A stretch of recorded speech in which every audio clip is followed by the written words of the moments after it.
কুম্ভ রাশির ক্ষেত্রে বুধ হচ্ছে কারক গ্রহ। পঞ্চম ঘরের অধিপতি হচ্ছে বুধ এবং অষ্টম ঘরটি হচ্ছে বুধের মূল ত্রিকোণ রাশি কন্যা রাশি। তো এতদিন কন্যা রাশিতে অবস্থান করছিল, এবার বুধের পরিবর্তন হচ্ছে। বুধ রাশি পরিবর্তন করবে অক্টোবরের 3 তারিখে, অবস্থান করবে ভাগ্যের ঘর যেটা হচ্ছে তুলা রাশি, এবং এখানে থাকবে হচ্ছে 23 তারিখ পর্যন্ত। বুধের পরিবর্তন খুব অল্প দিনের জন্যই হয়। এবারের পরিবর্তনটাই বুধ কিন্তু মঙ্গলের সাথে অবস্থান করবে। এর আগে ছিল সূর্যের সাথে অবস্থান, এবার মঙ্গলের সাথে অবস্থান। মঙ্গল কিন্তু ভাগ্যের ঘরে অবস্থান করছে কর্মের ঘরের অধিপতি হয়ে, এবং কুম্ভ রাশির ক্ষেত্রে মঙ্গল হচ্ছে 3য় ঘরের অধিপতি। এবার মঙ্গল আর বুধের জুতি ভাগ্যের ঘরে হচ্ছে, এবং এই জুতির উপরে আবার রাহুর দৃষ্টি থাকছে।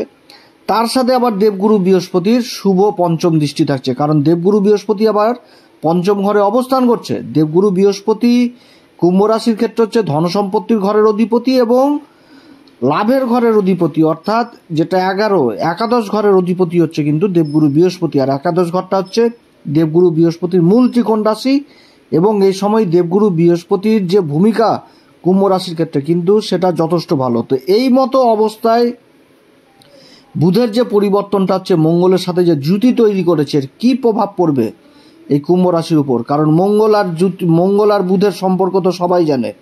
তো এই অবস্থাতে কীরকম প্রভাব পড়বে, কোন দিক থেকে কুম্ভ রাশি হতে যাচ্ছে লাভবান, কোন দিক থেকে বিশেষ সাবধান, কোন উপাচার এই সময়কাল করবে, এবং যে নক্ষত্রগুলোতে বুধ থাকবে তার কি প্রভাব পড়বে, এই সমস্ত কিছু আজকে আলোচনাতে তুলে ধরবো। তো যাই হোক, অনুষ্ঠানটি শুরু করার আগে সমস্ত দর্শক বন্ধুদের নমস্কার জানাচ্ছি। তার সাথে বলবো, যারা বহুদিন ধরে অনুষ্ঠান দেখছেন এখনো পর্যন্ত সাবস্ক্রাইব করেননি, অবশ্যই সাবস্ক্রাইব করবেন, এই চ্যানেলের সঙ্গে থাকুন। জ্যোতিষীয় সম্পর্কিত অনেক রোচক তথ্য জানতে পারবেন। তবে আমি কোনো রকমভাবে কোনো দর্শক বন্ধুকে বিভ্রান্ত করার চেষ্টা করছি না। এটা গ্রহের গোচরের উপরই আলোচনা করা হচ্ছে, কারো কোনো রকম ব্যক্তিগত কুষ্টি ধরে আলোচনা নয়, এবং চন্দ্ররাশি অনুসারে বলা হচ্ছে।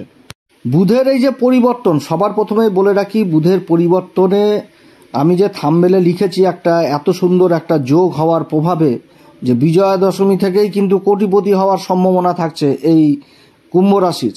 এটা কিন্তু মানে গ্রহদের অবস্থান বলছে, এত সুন্দর গ্রহদের অবস্থান হচ্ছে। তবে সবার ক্ষেত্রে যে সমান প্রভাব পড়বে সেটাও না। দেখালো অন্য বহু দাদা দিদি ভাই বোনদের জন্মকুষ্ঠিতে আবার গ্রহের অবস্থান খারাপ রয়েছে, তো তাদের ক্ষেত্রে কিন্তু অন্যরকম প্রভাব পড়বে এই সময়কালে। তো যাই হোক, এই যে বুধ আর মঙ্গলের যে জুতিটা তৈরি হচ্ছে, এই জুতির উপর যে দেবগুরু বৃহস্পতির যে শুভ দৃষ্টিটা, পঞ্চম ঘর থেকে দেবগুরু বৃহস্পতি ভাগ্যের ঘরকে দেখছে, এবং সেই অবস্থাতে আবার দেবগুরু বৃহস্পতি লাভের ঘরকেও দেখছে। তার সাথে আবার রাশির উপর দৃষ্টি থাকছে। এটা একটা বিশেষ প্রভাব, বিশেষ একটা ভালো সময়ের সূচনা হতে যাচ্ছে এই 7.5-র মধ্যেও কিন্তু এই কুম্ভ রাশির। আবার কর্মের ঘরের অধিপতি পঞ্চম ঘরের অধিপতির সাথে ভাগ্যের ঘরে জুতি, এটাও একটা ভালো প্রভাব এই সময়কালে। তার সাথে আবার এক ত্রিকোণের অধিপতি আর এক ত্রিকোণে অবস্থান, পঞ্চম ঘরের অধিপতি ভাগ্যের ঘরে অবস্থান, এটাও একটা ভালো প্রভাব। তো চারিদিক থেকে কিন্তু এখন অনুকূল পরিবেশ থাকছে এই কুম্ভ রাশির ক্ষেত্রে। 7.5-র মধ্যে যে একটা বাজে প্রভাব, সেই প্রভাবগুলো কিন্তু মানে নায়ের দিকে চলে যাবে। এক কথায় বলতে গেলে যত দিন এগোবে তত কিন্তু 7.5-র প্রভাব কিন্তু ন্যূনতমর দিকে চলে যাবে, একদম জিরো পজিশনে চলে আসবে এই কুম্ভ রাশির ক্ষেত্রে। কারণ ওরকমই গ্রহর অবস্থান এবং নক্ষত্রগত অবস্থান হচ্ছে। কারণ বুধের যে পরিবর্তন হচ্ছে, বুধের পরিবর্তনের সাথে সাথে কিন্তু এই অক্টোবর মাসে প্রায় বলতে গেলে সব গ্রহই পরিবর্তন করে নেবে, শুধু রাহু আর কেতু বাদ দিয়ে। বুধের পরিবর্তন 3 তারিখে হচ্ছে, তারপরে শুক্রদেব পরিবর্তন করে নেবে। শুক্রদেব চলে আসবে একদম অষ্টম ঘরে, 9 তারিখে চলে আসবে। বুধের রাশিতে কন্যা রাশিতে শুক্র অবস্থান করবে, আর শুক্রের রাশিতে বুধ অবস্থান করছে। রাশি পরিবর্তন যোগ হয়ে যাচ্ছে 9 তারিখের পর থেকে। তারপরে শনিদেব নক্ষত্র পরিবর্তন করে নিচ্ছে, পূর্বা ভাদ্রপদ দেবগুরু বৃহস্পতির নক্ষত্র অবস্থান করবে বক্রী অবস্থায়, তাও আবার মীন রাশিতে পরিবর্তন হয়ে যাচ্ছে এই মাসে। তারপরে মঙ্গল নক্ষত্র পরিবর্তন করবে, 7ই নক্ষত্রে মঙ্গল রয়েছে, অক্টোবরের 13 তারিখে বিশাখাতে চলে আসবে, দেবগুরু বৃহস্পতির নক্ষত্রে চলে আসবে মঙ্গল এই ভাগ্যের ঘরেই। দেবগুরু বৃহস্পতির শুভ দৃষ্টি এই ভাগ্যের ঘরেই থাকবে। দেবগুরু বৃহস্পতি তো নিজের নক্ষত্র অবস্থান করছে পুনর্বসুতে।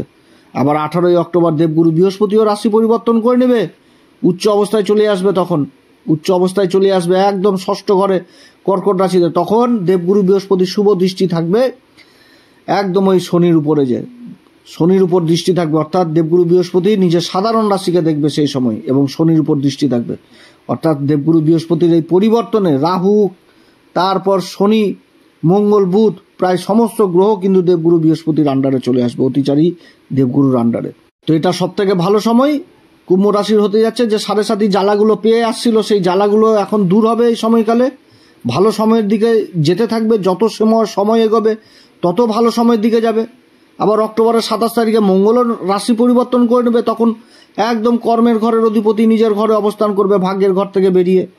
যথেষ্ট ভালো অবস্থান, অর্থাৎ গ্রহদের সাপোর্ট কিন্তু যথেষ্ট পাবে এই সময়কালে এই কুম্ভ রাশি। যার জন্যই এত সুন্দর একটা কথা আমি লিখেছি থাম্বনেলের উপর, যে বহু কুম্ভ রাশি জাতক জাতিকাদের কিন্তু ভাগ্যে আর্থিক দিকটা যথেষ্ট মজবুত হতে থাকবে, এবং যারা বড় বড় ব্যবসায়িক বা বড় বড় কাজের সাথে যুক্ত রয়েছেন তাদের কিন্তু একটা ভালো সময়ের সূচনা হয়ে যাচ্ছে। যাই হোক, বুধ কিন্তু 6 তারিখ পর্যন্ত, অক্টোবরের 6 তারিখ পর্যন্ত চিত্রা নক্ষত্র অবস্থান করবে। তো চিত্রা নক্ষত্রের 2টি চরণ কন্যা রাশিতেই পড়ছিল। তো যখন কন্যা রাশিতে ছিল তখন কন্যা রাশির বুধের প্রভাব ছিল। নক্ষত্রের অধিপতি হচ্ছে কি মঙ্গল, আর অধিপতি দেবতা হচ্ছে কি বিশ্বকর্মা। সেই সময় কন্যা রাশি বুধের প্রভাব ছিল। এবার শুক্রের রাশিতে পড়ে গেছে 2টি চরণ, তাহলে বুধের প্রভাবটা থাকছে না, এবার শুক্রের প্রভাবটা চলে আসলো। তাহলে শুক্রের কি প্রভাব আসবে? শুক্রের আকর্ষণ চলে আসলো, তারপরে সৌন্দর্য চলে আসলো, শৌখিন জিনিসটা চলে আসলো, আমার জিনিসটা চলে আসলো, প্রতিভা জিনিসটা চলে আসলো, তার সাথে মঙ্গলের ঊর্জা জিনিসটা চলে আসলো। এই নক্ষত্রের অধিপতি দেবতা হচ্ছে বিশ্বকর্মা দেব। অর্থাৎ এই সময়কালে বুধের ম্যানেজমেন্ট ক্ষমতা, বুধের স্মরণশক্তি, বুধের কাজ করার যে একটা দৃষ্টিভঙ্গি, আর মঙ্গলের যে ঊর্জা, আর শুক্রের যে প্রতিভা, শুক্রের যে আকর্ষণ, এই জিনিসগুলো যে কোনো নির্মাণ কার্যে একটা সফলতা নিয়ে চলে আসবে এই কুম্ভ রাশির।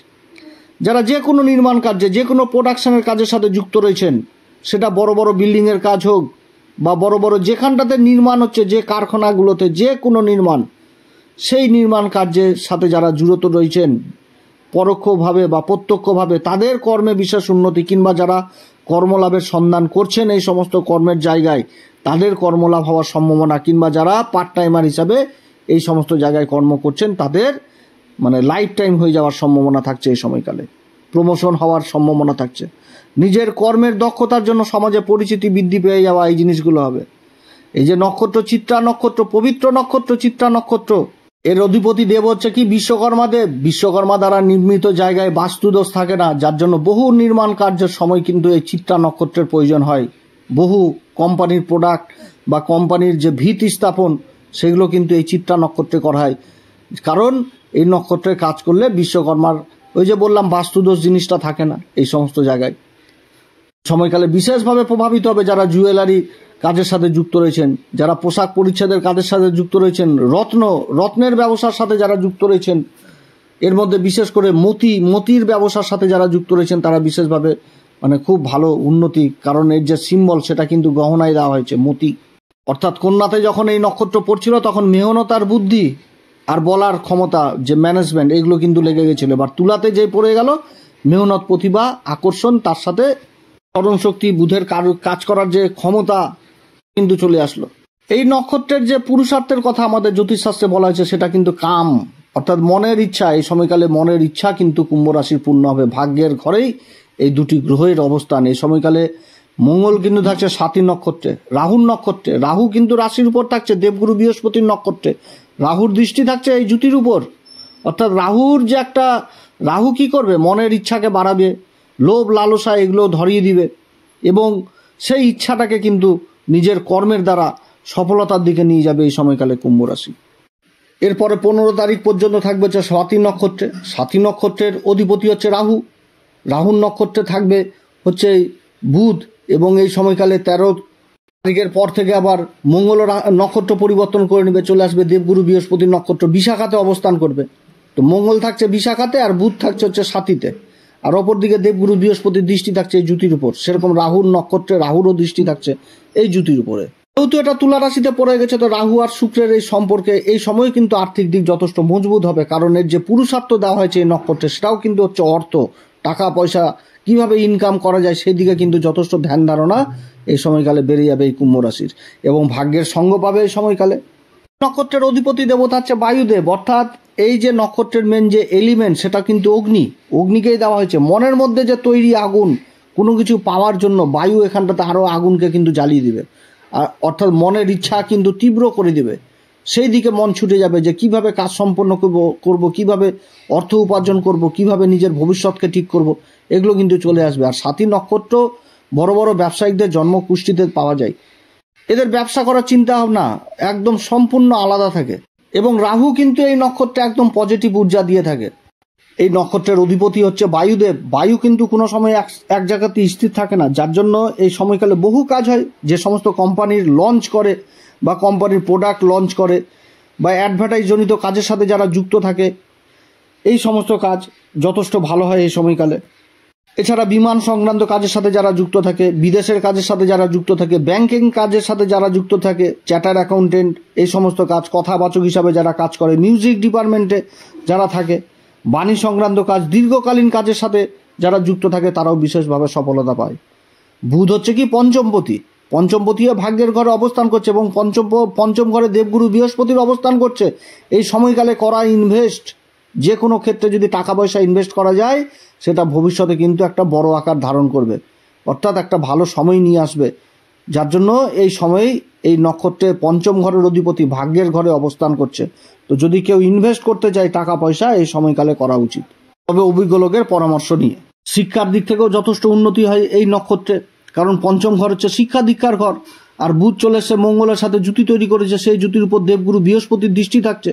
তো সাথী নক্ষত্রে মা সরস্বতী দেবীর একটা আশীর্বাদ কাজ করে।